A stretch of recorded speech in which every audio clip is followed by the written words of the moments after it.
ये जो दो मुल्कों के दरमियान जंग है, इसमें कई शख्सियात और उनके असल चेहरे सामने आ रहे हैं। इंडिया ने ईरान को गलत फहमी में मुब्तला किया कि हम तेरे बड़े सज्जन हैं। अगर डैम बनाते उसमें इंडियन का लहू तो बह सकता है। ईरान को कुछ सोचना पड़ेगा। बिस्मिल्लाहिर्रहमानिर्रहीम। स्पॉटलाइट प्रोग्राम है जी जेडी न्यूज। जिना का पाकिस्तान, हम सब का पाकिस्तान। मैं हूं डॉक्टर इब्राहिम मुगल। साथियों, दोस्तों, बहनों और भाइयों, बेटों और बेटियों, अस्सलाम वालेकुम। दुनिया भर के हालात जो हैं वो कभी ऊपर जा रहे हैं, कभी नीचे आ रहे हैं। ख़ुसूसन ये जो दो मुल्कों के दरमियान जंग है, इसमें कई शख्सियात और उनके असल चेहरे सामने आ रहे हैं। कोई हर्ज नहीं, एक किसी की कोई प्रॉब्लम हो, कोई मसला हो तो उसे अखलाक के दायरे में रहते हुए और अच्छे अल्फाज का चुनाव करते हुए बता देना चाहिए। हमारे ब्रादर मुल्क ईरान से दो तीन गलतियां हुई जो उन्हें शुरू में बड़ी हजीमत उठाना पड़ी। एक तो यह था कि उनकी इंटेलिजेंस तो थी। हम अल्हम्दुलिल्लाह पाकिस्तान की इंटेलिजेंस को देखते हैं, जो शुक्र अल्हम्दुलिल्लाह कि दुनिया की एक नंबर इंटेलिजेंस है, और ऐसी ही तवक्कुआत हम करते हैं। दूसरा, पाकिस्तान ने जो बहुत बड़ा स्टेप उठाया, याद रखें कि इंटेलिजेंस एजेंसी आपको इंफॉर्मेशन देती है, उस इंफॉर्मेशन को किसी तरीके से टेलर करना, प्रेजेंटेबल वे में लेके आना, दुनिया को बताना कि क्या है, उस पर अमल करना और लाहे अमल तैयार करना, ये ISPR का काम होता है।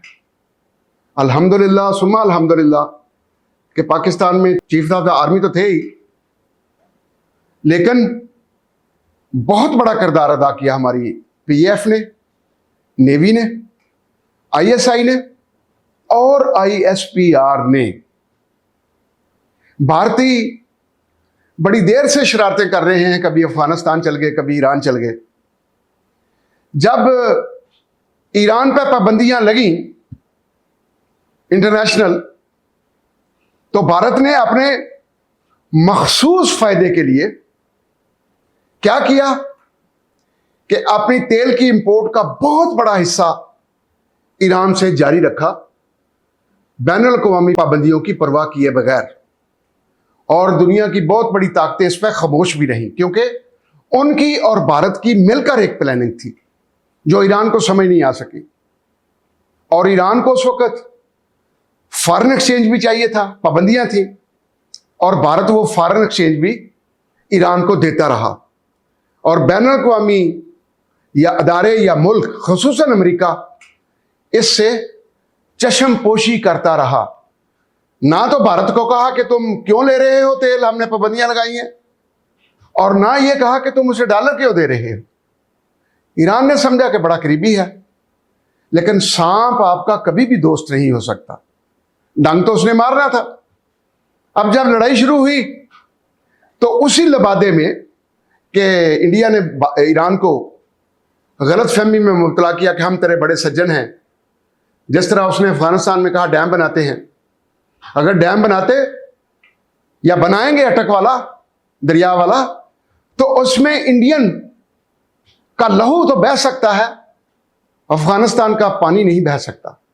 इस चीज का अफगानिस्तान को भी पता चल गया। जब ईरान की गलती हुई तो जिस पर तकिया था वही पत्ते हवा देने लगे। इंडियन जो एक सज्जन के रूप में आए हुए थे, उन्होंने मुखबरी शुरू कर दी, और अमेरिका ने चश्मपोशी की हुई थी, उसने शाबाश शाबाश कहनी शुरू कर दी। और मेरे प्यारे ईरान की सारी इंफॉर्मेशन उन लोगों के पास चली गई कि जो उसके दुश्मन हैं।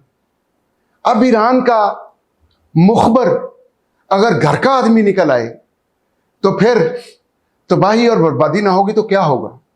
और यही हुआ।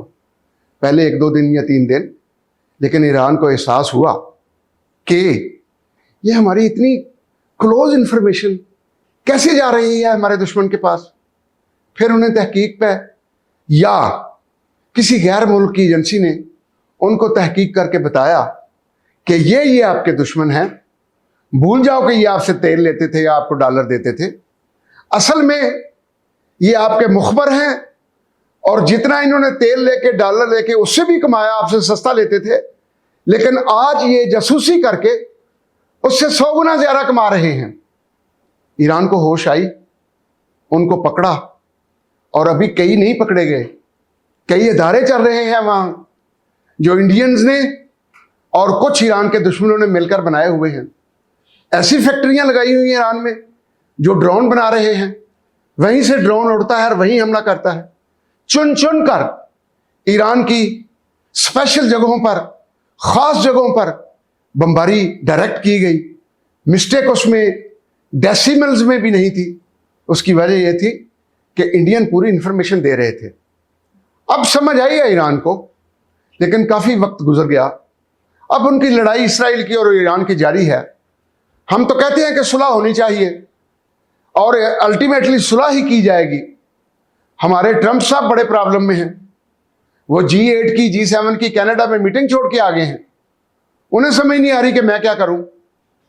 अगर जिस तरह दुनिया कह रही है कि ईरान के पास एटम बम है, छोटा है या बड़ा है, और अगर उसने खुदा न खास्ता चला दिया तो आप देख लें कि तबाही कहां तक जाएगी।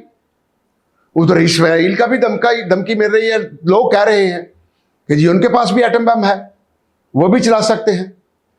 ट्रंप साहब को यह है कि मैंने तो जो जितनी प्लानिंग की थी, और एक और प्रोग्रेस हुई, G8 के कई मुल्कों ने दस्तखत किए हैं कि ये जंग बंद कराई जाए या ईरान की सरजंश की जाए या ये किया जाए वो किया जाए, और लेकिन ट्रंप साहब ने उस पर दस्तखत सुना नहीं किए। गोया आहिस्ता आहिस्ता चीजें खुल के सामने तो आ रही हैं। यह भी सोचना पड़ेगा कि ईरान की जो टॉप मैनेजमेंट थी या कई टॉप के लोग जो थे, उनको पहले ही हमले में अगर शहीद कर दिया गया या उन्हें मौत कबूल करना पड़ी, तो क्या उनमें सारे ईरान के साथ मुखलस थे? यह भी एक सवाल उठ रहा है। कई पैराओं पर सोचना पड़ेगा। ईरान की इंटेलिजेंस नहीं है इतनी स्ट्रांग। ईरान के पास ISPR नहीं है जो दुनिया को प्रेजेंटेशन दे। मैं वारे जाऊं पाकिस्तान की ISPR पर, और मैं कुर्बान जाऊं पाकिस्तान की ISI पर। ISI ने रॉ मटेरियल करके इकट्ठा ISPR को दिया, और ISPR के हमारे मुजाहिद लेफ्टिनेंट जनरल चौधरी साहब ने दुनिया भर के मीडिया को इतनी अच्छी तरीके से प्रेजेंट किया कि दुनिया को इत्मीनान करना पड़ा कि पाकिस्तान और भारत की जंग में कसूर सारा भारत का है। भारत दहशतगर्द भेज रहा है पाकिस्तान में। वीडियो दिखाई, ऑडियो दिखाई। लाहौर में उनके कमांडर बैठते हैं ISPR के, ब्रिगेडियर आसम साहब, क्या कमाल के इंसान हैं। शफाफ, एक्टिव, वीएन, ऑलवेज ऑन फ्रंट टोज, मुल्क की मोहब्बत कूट कूट के भरी है। ऐसे होते हैं लोग जिनको हम मोमन भी कहते हैं, मुजाहिद भी कहते हैं, और लीडर भी कहते हैं। लिहाजा ईरान को कुछ सोचना पड़ेगा, और दुनिया के और कई ममालिक जिनमें कतर है, जिनमें सऊदी अरब है, जिनमें UAE है। कतर में इस वक्त 10,000 अमेरिकन फौजी हैं। कल हमने बताया था प्रोग्राम में कि गल्फ में कैसे फैले हुए हैं। 51,000 के करीब फौजी हैं अमेरिका के जो गल्फ में फैले हुए हैं। एहतियात की ज़रूरत है। सज्जन को और दुश्मन को पहचानो। ईरान ने जो गलती की, उम्मीद है हमारे बाकी मुसलमान ममालिक 50 हैं या 55 हैं या 60 हैं, वो ये गलती नहीं करेंगे, और अगर कर रहे हैं तो इसका जल्द अज जल्द मदावा कर लें। आपके दुश्मन होते हैं जो दीन इस्लाम के दुश्मन होते हैं, वो सब मुसलमानों के दुश्मन हैं। और लिहाजा ईरान को जो बाद में समझ आई, शुरू में समझ लो कहीं मदद की ज़रूरत पड़े इंटेलिजेंस की या ISPR की, तो आपके बरादर ममालिक कई हैं, उनसे सलाह मशवरे के लिए मशवरा लिया जा सकता है कि हम अपना तहफ़्फ़ुज़ यकीनी कैसे बना सकते हैं। ये नहीं कि आपने हमला करना है। मुसलमान पीस को पसंद करता है। We love the peace, Muslims love the peace, we respect the human, we respect any human on this earth, even we respect the animals. Whosoever has the life, we respect him. This is the teaching of our religion. Lekin we should identify our enemy as well, and don't be cheated by the spies or the enemies. Assalamu alaikum wa rahmatullahi wa barakatuh.